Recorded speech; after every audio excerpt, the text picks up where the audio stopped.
So in this passage from the Gospel of John at the end of the fourth chapter, it's an incident that's more familiar to us from the other Gospels. It's kind of it's snuck in there after the Samaritan woman at the well and some other incidents in John, and so we don't read it on a Sunday from John's Gospel. But this week of Epiphany, we're reading the lessons of Jesus's manifestation of God's glory to the Gentiles. And so just as the kings came to the infant Jesus, so now a centurion, a Gentile authority, and a powerful figure in the region comes to ask Jesus for mercy, for a grace.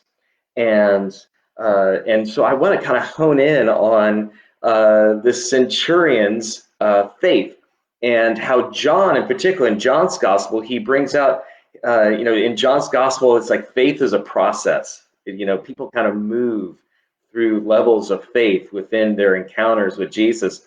And so in a similar way, it says the centurion believed, and it might be, it's like, okay, so he believed when Jesus told him that his son would be healed, and he goes and he's on his way back to his home. And then his servants come, they meet him halfway there, and they say, your son is healed at such and such. And when he hears the exact hour, when his, in a sense, his faith is confirmed, his trust in Jesus confirmed, it says, so he believed this. And you might be forgiven for thinking, wait a second, he believed already. Why does it say he believed again? Well, this is now, as John has presents the faith of the centurion, his trust in Jesus, that the trust, the belief, the trust that the centurion now experiences is one that overflows to his household.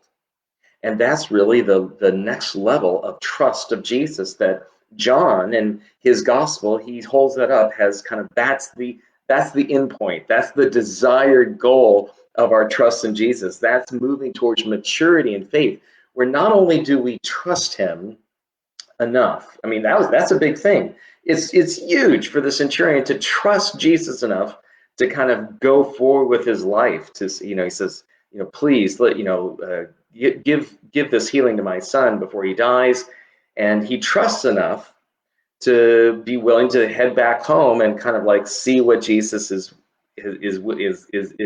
Jesus is going to do it. And in many ways, our first step of faith is to trust Jesus enough to go through our lives, to move forward through our lives as if it has been done for us, right?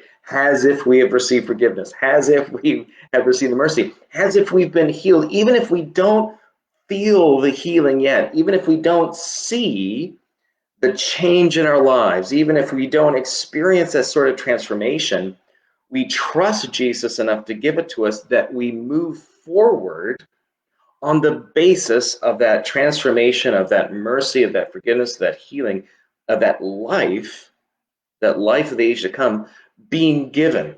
It's kind of like basically, I'll see it when I get there. And so that's one level of trust. The next level of trust is being willing to, when we have experienced that healing, when we experience that transformation in our lives, that mercy, is to be able to give a testimony to it. That's the next and deeper level, where the centurion's trust is something that brings his entire household along with him on that journey of life. And so we are called to recognize and raise up the ways in which Jesus has healed us, has blessed us, the ways in which we have experienced God's mercy and his love in our lives, and to trust that will be given. And then when it has, to be willing to offer a testimony, to be willing to share our lives of mercy and love with others, that they too might trust Jesus. So that's how John kind of moves. That's the picture of faith as the centurion moves from one kind of trusting in Jesus to another kind of trust. And both are required, both are necessary, both are important. So wherever you find yourself today, I pray that you would be given the gift of both trusts of the centurion, that you would go forward into your life from this place and from these prayers, trusting in the Lord's deliverance of what he has promised you in these prayers, and then also being able to trust in Jesus enough to bring others along in that journey of life with us. A reading from St. John's Gospel.